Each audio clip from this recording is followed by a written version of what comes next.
All right, boys, WPF week 4. We are currently 2-1. Last week we beat CB Marcus. You can check out that match in the top right hand corner. It was a nail biter, it was a hyper offensive game, and we ended up ultimately winning on a 50-50 call that was a little bit deeper than what I thought at the time of the battle. He thought I was going to ice fang. It's a whole thing, man. But we are currently 2-1, sitting in a pretty good record. But let me tell you guys, just 3-1 sounds so much better than 2-2. And we want to go to 3-1. 2-3-1? We want to go get that 3-1 record right now against Tiro, who you can check out in the top right hand corner right now. It's going to be a little bit difficult to do it because he's got some very scary threats that we're going to talk about in just a second, but I think we can do it, man. Chloe can put us on her back and carry us to the championship. Hopefully it all starts at 3-1, right? But let's go ahead and get into the matchup. Before that though, did you know only 45% of my viewers are subscribed? That means if every single person watching this video right now subscribed, we would double my subscriber count. And not only would that be good to grow the community, that would be so good for the algorithm, that would help grow me as an individual, would mean the world to me. Just do me a favor, just double check, man. If you're not already subscribed and you're watching this video at this point right now, you obviously are enjoying what you're seeing. So go ahead,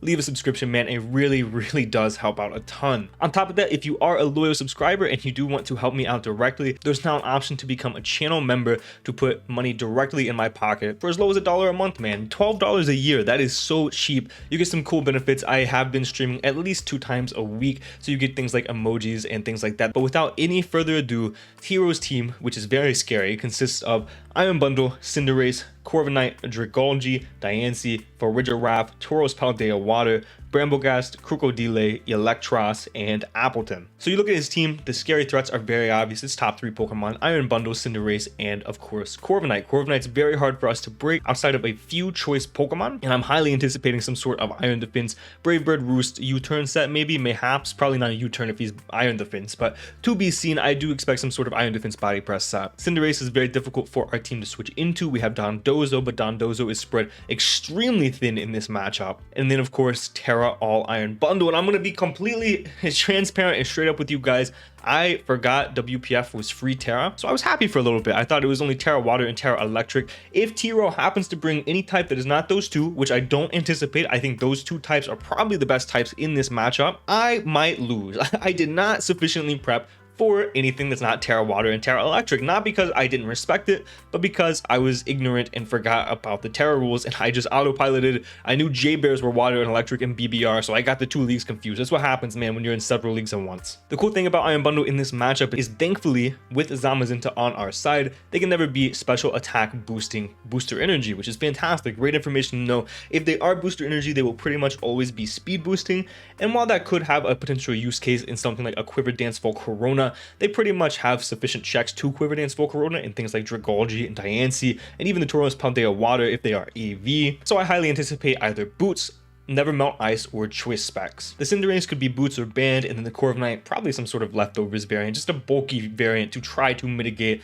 the Zamazenta as much as they can. As for the rest of the team, I think that there is a combination of any of these Pokemon that can be brought this week. I do think Electros would be a little weird in this matchup, and Appleton doesn't make the most sense, but the other 6 Pokemon I think could all realistically come. Farigiraf, maybe not. I don't know. Maybe not Farigiraf either, man, because Farigiraf gets destroyed by Zamazenta and Hoopa-Unbound, but at the same time, if they don't bring Farigiraf, Dragalge is going to be extremely pressured with something like the Gengar. So we'll see how that pans out. I do think Diancie comes. I think out of all the other Pokemon, Diancie has the best possible matchup. And then Dragalge does probably come. It does help mitigate the Volcarona and a potential Gengar as well. And then the last slot, I honestly could not tell you guys. It could be Tauros Paldea Water, it could be Bramblegast, it could be Krookodile, it could be Farigiraf, maybe even some sort of AV Crocodile to try to help with Gengar, as well as Hoopa, as well as Volcarona. Even though it doesn't do that all that well. The last slot's really tough for Tiro, and it's just up to what he prioritizes. I do think Tiro's in-game, his win con is going to be some sort of Iron Bundle though. As for the team we are bringing, guys, you know it as well as I do, our first Pokemon is going to be Chloe the Zamazenta. We're running a 6 set this week: Agility, Iron Defense, Body Press, and Behemoth Bash. This man does not own a real ghost type. Bramblegast actually doesn't do that bad in this matchup, but we have answers to it in things like Hoopa-Unbound and Volcarona, to where I'm not 100% positive it's going to come. Agility allows us to outspeed a potential booster energy Iron Bundle, a potential Scarfer. Agility can be really nice in the in-game. Iron Defense, most of his team is going to be physical, so Iron Defense is obviously going to allow us to boost past certain things, even like the Core of Night. If we catch it as it's switching in and we still have Dauntless Shield, we can get +3 on Core of Night as it's sitting at +0. Even something like the Crocodile, we get Iron Defense in front of. You guys I cannot overstress how awesome having +3 is on these defensive Pokemon that should be here to wall us. Tauros Paldea Water, the Crocodile. There's just so many Pokemon we can just Iron Defense pass. And then Behemoth Bash is going to be our way to hit Dragalge. And that's kind of it. We didn't really need a last move. It was kind of just a way of hitting Dragalge as well as the Brambleghast. And I decided ultimately, while Ice Fang does hit both of these Pokemon, Behemoth Bash actually does just about as much damage and also helps us pick up a potential OHKO on the Diancie if we ever need that. And if for some reason we can't get set up with Iron Defense, Behemoth Bash is going to be better general stab. As for our EVs, we are 56 HP, 40 attack, 228 special defense, and then 184 speed Jolly. This allows us to outspeed a Cinderace, and we can live 2 Life Orb Iron Bundle Hydro Pumps, and then we put the rest into attack to try to help with the rolls on the Dragalge with our Behemoth Bash, as well as the Brambleghast.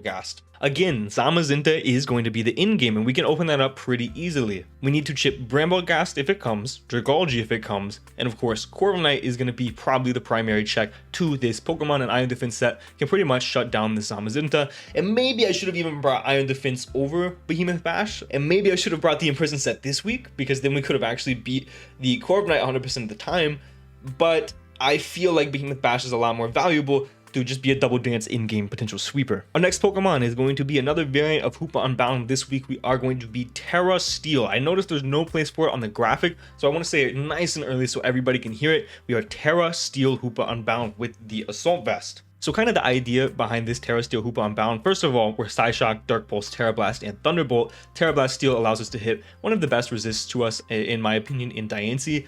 And there was another option. We could have went Terra Water for the Iron Bundle, but spoiler alert, we are going to bring Dondozo, and if he is Terra Water on his Iron Bundle, then Dondozo will be able to check that Pokemon. And if he's Terra Electric or Terra Ice or something else, then this Hoopa should be able to check that Pokemon. And also Terra Blast Steel just blows Diancie out of the water. So there's benefits. Obviously Terra Water would have done the same thing to Diancie. Wouldn't have OHKO'd, but it would have done significant damage. But I prioritize having that secondary check to the Iron Bundle depending on what Terra type he ends up bringing. We are going to be Assault Vest, and that is not only for the Iron Bundle, that's going to be for things like the Dragalge and the Diancie as well. And then Psyshock allows us to break past Dragalge. Dark Pulse is going to be here for great general stab, but it allows us to hit things like the Brambleghast and the Farigiraf, which otherwise we actually laughably have a hard time breaking otherwise. Terra Blast is here solely for the Diancie, and then Thunderbolt because we do have a tough time breaking Core of Night if we don't have a super effective move, and I 100% anticipate a physical Core of Night, physically defensive Core of Night. We are 192 HP, 152 modest special attack, 76 special defense, and 88 speed. This allows us to outspeed a potential Brambleghast. We can live 2 Specs Hydros from Bundle after Rocks, assuming they're not Terra Water, and then we went the rest into special attack modest. This Pokemon is here